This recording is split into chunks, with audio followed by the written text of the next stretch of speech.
What's up, everybody? John Eric Poli here with My MMA News, and I'm very upset today, still grieving the loss of my Green Bay Packers, who lost another NFC Championship game. But as I'm upset here, the person I'm speaking to today, they are extremely happy. I'm talking to Michael Chiesa, who just picked up a big win over Neil Magny in the main event of UFC Fight Island 8. So let's bring Mike in here. Mike, how you doing? And congratulations on getting the victory over Neil Magny that day.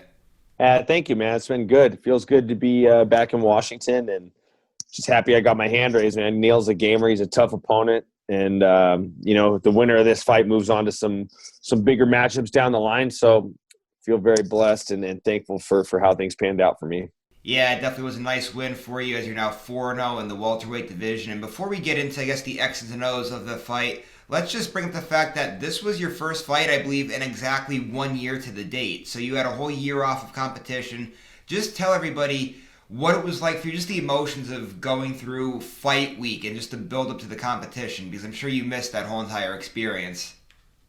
Yeah, I definitely miss that feeling of fight week and the preparation and everything that comes with it.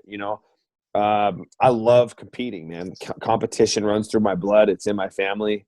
And after being on Fight Island for 3 weeks, doing broadcasting work, I just kind of got the vibe that I wanted to fight there. I got a feel for how it was at the hotel and how they treated the fighters was so good.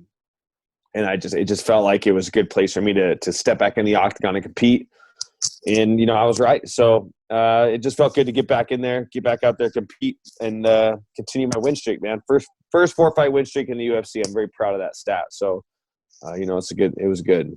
And now we'll start getting to the fight here. So you took Neil down, no problem in this fight. You were really able to control him on the ground. Was that the game plan to go out there and do that? Because Neil's such a well-rounded fighter, you kind of have to be prepared everywhere. It's a 5-round fight. The main event spot came on short notice. So, my plan was really feel him out through the first round, get used to his range, and really use my striking, showcase my striking a little more. And then as the fight progressed, to move into the wrestling. And, after we tangled up in the first round and the takedown came fairly easy, I think I just changed gears in my head and just thought I'm just going to keep pushing for these takedowns. And, and it was a tough fight. It was grueling. It really tested my cardio, tested my mettle. And, I needed that challenge though. I needed to see if I could go 5 rounds. I needed to see what I had in the tank. And, as much as I love finishing, I'm very proud of myself for how the fight went and being able to fight through 5 rounds and challenge myself. So I feel like it's something that I really needed. And, whether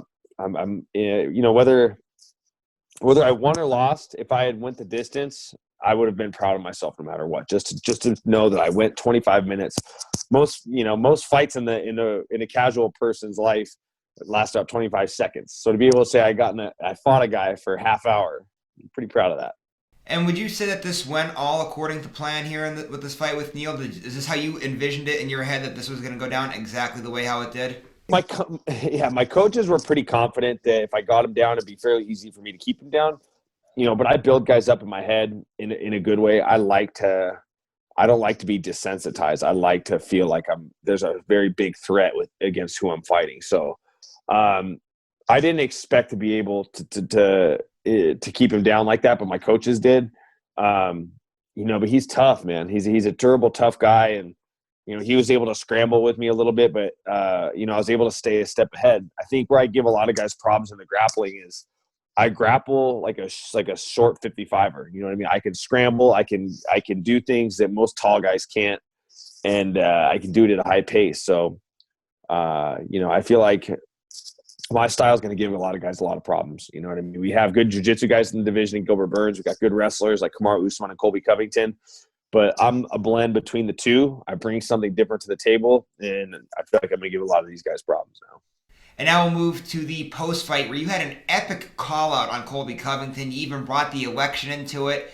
Great call-out. Do you think after a good call-out like that you're going to get this matchup? Because we've seen it where if somebody does a very good call-out that sticks, a fight could happen. Do you think you'll get that fight with Colby now?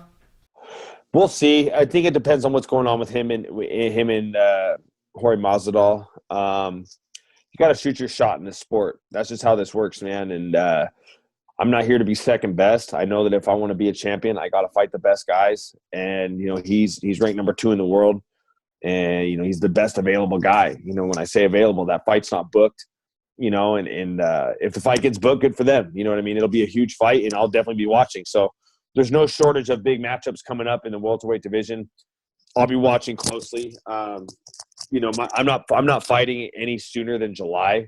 So it gives me a lot of time to watch these fights play out and figure out which one's next for me. But there's no shortage of tough opponents in the top 5, and that's where my next fight's going to be. I'm fighting a top 5 opponent next, and I won't accept anything less. It's my time to shine this year, and I look forward to getting my shot at the top of the heap. And you know what? I'm glad that you just brought all of that up there with the whole welterweight division there, because I actually wanted to ask you about that, because there's a lot of moving parts coming up. We have Kamaru Usman defending against Gilbert Burns. That fight's in literally a couple of days. Edwards and Chimaev, they have some business coming up here in March. Something you just alluded to, there's these rumors of Colby Covington and Jorge Masvidal. That's been speculated for such a long time now, but maybe we'll finally see that fight in 2021. I believe it just got announced Tyron Woodley has some business coming up here in March. So a lot of moving parts within this welterweight division. And I just sat and listened to some of these fights. I'm like, wow, there's a lot of really good fighters in this top 8, because you're ranked number 8 right now in this top 8 of the welterweight division. Do you think that this division is kind of like a little bit under the radar, like that people aren't paying enough attention to the top tier of this division? I think so, just because there's not as much movement. I talked to Sean Shelby a few months ago, and he made a big emphasis as to when 2020 comes around. He's like, you bet. He's like, be ready, because we're getting this division moving. Guys are going to start fighting. There's too many good guys to be sitting on the sidelines. So I think Luque and Woodley's, that's a hell of a fight, and Luque is always going to be, you thrive off your teammates, you know what I mean? And Luque and Burns have a very special relationship, so he's going to be ready for that challenge. And Luque was probably a part of that camp, so he probably has a good idea already on how to fight Tyron Woodley. So that's going to be an interesting fight, man. That's kind of a do or die for Tyron Woodley. You got Chimaev and Edwards. That's going to be awesome. We're going to find out how good Chimaev is. Or are we going to see Leon Edwards win this fight, move on into a welterweight title shot? There's a lot of good fights. I think we need to see, if I don't get the Colby Covington fight, him and Jorge need to settle the score. Let these fights shake out. Let's get this division moving. Let's get some new blood in the top 5. Or if the old guard can hold it down, we need to see these things happen. So, lots of exciting fights in this division. I think that 2021 is going to be the year of the welterweights for sure. I'm very confident in that. So we'll see how these fights pan out. And now, Mike, if it's okay, I wanted to bring up something that you brought up in your, I believe it was your post-fight interview with ESPN when you went back to the desk there. You were mentioning how you had some hip problems. You alluded you had some surgery done to your hip there to help fix things. You said you felt better in there since you've had the hip taken care of. So I was just wondering, is this the best Michael Chiesa that we've seen to date? Obviously, we know you feel great at 170 pounds. You're now 4-0 within the division since you moved there. Now that you got this hip taken care of, is this the best Michael Chiesa that we've seen to date? Ever. This is the best.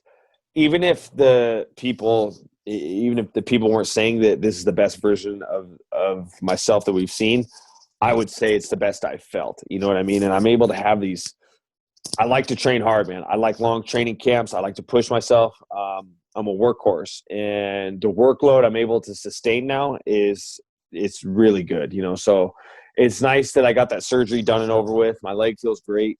You're walking around with hip and knee pain for pretty much the better half of my life. It's challenging, you know what I mean? And to get that out of the way, and it was a pretty big scare because the surgery didn't go as good as I wanted it to.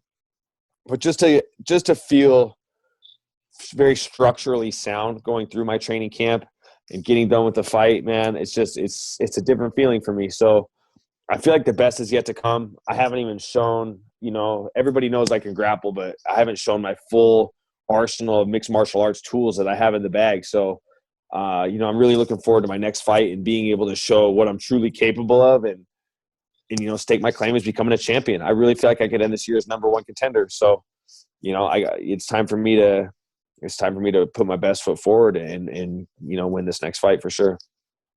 And now, Mike, sometime last year, I think it was in the summertime, I remember was watching one of the UFC fights, and you came up on the ESPN desk. You were there doing analyst work. I'm like, oh, wow, look, there's Michael Chiesa. And you killed it on the ESPN desk. You did such a great job analyzing the fights there. I was really impressed with your work, and it was great seeing you there getting to do that. I was just wondering, how did that opportunity present itself? How did you get involved that you became a part of the ESPN broadcast team for these UFC fights? And do you plan on doing it more here now in 2021? Well, I can thank Daniel Cormier. Daniel Cormier definitely helped me out. And my manager Daniel Rubinstein, he kind of knows a lot of guys behind the scenes, but I went to a dinner with Daniel Cormier before a WWE event in 2018, and we went to dinner beforehand, and I had no idea I was sitting next to Zach Candido, who's the guy in charge of the hiring for he's the head producer of all these events. And DC's like, oh, by the way, you're sitting next to Mike. I'm like, no. And he's like, it's Zach Candido. This is the guy you need to talk to. And I'm like, hey, Zach, you guy, I need to give me a freaking shot. You know what I mean? So it's something I was adamant about before. I was vocal about it. I'm pretty sure I did a post-fight speech in the octagon. I'm like, I want to commentate, and I want to be an analyst. And it worked out. I had one shot in 2018 for Fox. And then they brought me back this last February for Rio Rancho. And I think that I think my performance at Rio Rancho, given that I hadn't even really done it very much, I think that I think I shined out pretty well. And I'm very fortunate. Whatever you guys see is what they see. And that's why they keep bringing me back. And I look forward to get behind the desk for more of these fights. I love this sport. I've put everything into this sport. I didn't go to college. I bailed on everything. I put everything into this sport, and it's nice that it's obviously paid off as a competitor, but now I get to be more than a fighter. You know what I mean? I get to help tell the story of these fights. I get to use my knowledge and share it with the world. And I'm, I enjoy that very much. Now I'm going to move to podcasting, and really my life has always revolved around this sport, but now it's like, it's just going to be even more, you know what I mean? It's a very exciting time for me right now. So I enjoy broadcasting very much. And one of these days you'll see me ringside sitting with the boys, John Anik, DC, and Paul Felder. So we'll see what happens. Yeah, we'll definitely be looking forward to seeing you more on the broadcast team there. We're going to be looking forward to seeing you fight more in 2021. I know you said you want to get 3 fights in this year, so we'll see you probably 2 more times. But one of the things I heard that you alluded to there, you said something about podcast work. What's going on? Is there something you could tell us there? Is there anything that's launched right now, or are you in the early stages of launching a podcast? So there's one project I can't really talk about, but I will be doing a podcast with another fighter. We're going to shoot a pilot show, see how it goes. And then I'm going to do another show with my buddy Joe McHale. He is he's a anchorman here at the local news, Q6 local news here in Spokane. He's a sports guy. So him and I'll be getting together and starting our podcast. We might actually record the first one today. So it'll be me and Smoke and Joe McHale. But yeah, the podcasting is definitely in my future. All right, well, we'll definitely be looking out for all that stuff as well. Mike, one last thing before you head out. Social media management, sponsors, anything like that you want to plug so people know where to find you, please feel free to do so. Yeah, just want to give a big shout out to my manager, Daniel Rubinstein. All my fans around the world, thank you for the support. Shout out to On It, Engage Industries, Nike Wrestling, Zebra Mats, probably forgetting someone along the way, and the Great Pacific Northwest out of Spokane. So, yeah, and thank you for having me on. Mike, no problem at all. Thank you so much again for your time today. We really appreciate it. And again, congratulations on that win. We're looking forward to seeing you on the broadcast team on ESPN in 2021 and looking forward to seeing your next 2 fights that you're going to have this year. All right, Mike, thank you so much again for the time. And to everybody out there, just want to remind you guys, like I always do, subscribe to this YouTube channel. You can see more great interviews just like this one. And keep going to MyMMANews, checking out our great content that comes out there. And also go to our social media accounts. Make sure you give those a like and a follow as well. We'll see you later, everybody.